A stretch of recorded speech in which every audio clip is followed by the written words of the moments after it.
इंतजार का फल, बोले तो सब्र का फल मीठा होता है। तो दोस्तों, अपने इस मुहावरे को जरूर सुना होगा। चलिए आज हम इस कहानी में जानते हैं क्या होता है। इस कहानी में बताया गया है कि तारों को कैसे ईर्ष्या का भाव उत्पन्न होता है और श्री नारद मुनि उनको कैसे इस मुहावरे का अर्थ समझाते हैं। यह अत्यधिक सुंदर और प्रेरणादायक कहानी है। जब सूरज अस्त हो रहा होता है तब हल्की हल्की संध्या से उत्पन्न होती है और चारों तरफ शांत वातावरण जैसा एक अंधेरा सा छा जाता है। सभी जीव जंतु पशु पक्षी अपने निवास स्थान को जाने लगते हैं और हल्की हल्की हवा चलने लगती है। हम जब आसमान की ओर देखते हैं तो सूर्य अस्त होता रहता है। तभी आसमान में तारे टिमटिमाने लगते हैं। कुछ तारे अत्यधिक चमकीले होते हैं परंतु कुछ कम चमकीले होते हैं। अधिक चमकीले वाले तारों पर हमारी नजर जल्दी पहुंचती है परंतु कम चमकीले वाले तारों पर हमारी नजर बहुत कम ही जाती है। इसलिए हम उन पर ध्यान नहीं दे पाते और उनकी सुंदरता फीकी पड़ जाती है। परंतु उन सब में से एक ऐसा तारा होता है जो अधिक चमकीला होता है, जिसके आने से पूरा आसमान जगमगा जाता है। वह इतना सुंदर और चमकीला होता है कि उसके जगमगाते ही लोग के चेहरे पर खुशी आ जाती है।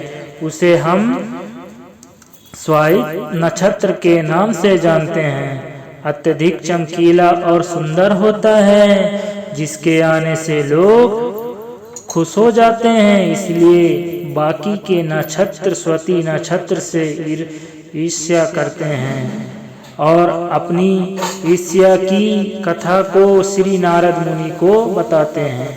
नारद मुनि उन्हीं सभी तारों को समझाते हुए कहते हैं कि देखो, जो भी सब्र करता है उनकी कीर्ति संसार में होती है और मुझे प्रतीत होता है कि आप लोग में धैर्य नहीं है, इसलिए आप लोग संध्या काल में होते ही तुरंत जगमगाने लगते हैं।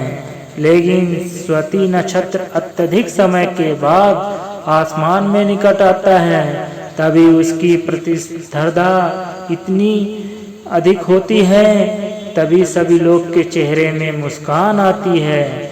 इसलिए कहा जाता है कि हमें सब्र करना चाहिए क्योंकि उसका फल मीठा होता है। यदि तुम देर से आसमान में टिमटिमाते होते तो तुम्हारा महत्व होगा और तुम्हें भी लोग अलग अलग नाम से जानेंगे।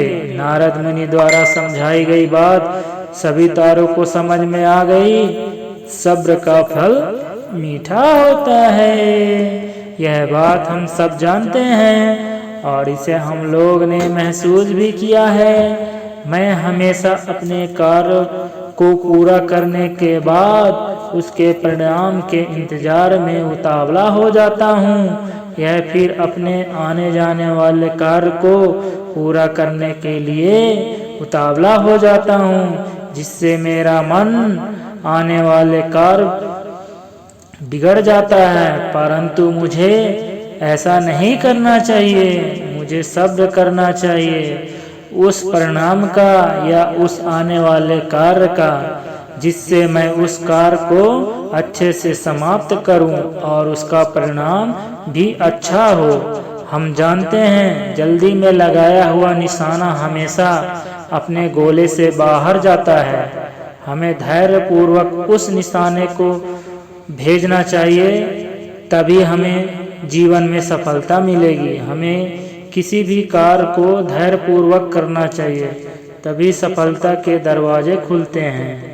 धैर्य ही ऐसा शस्त्र है जो विकट परिस्थितियों में मनुष्य के मस्तिष्क का संतुलन बनाए रख सकता है और उसको आगे आने वाली चुनौतियों को से निपटाने के लिए नए मार्ग को बदल सकता है।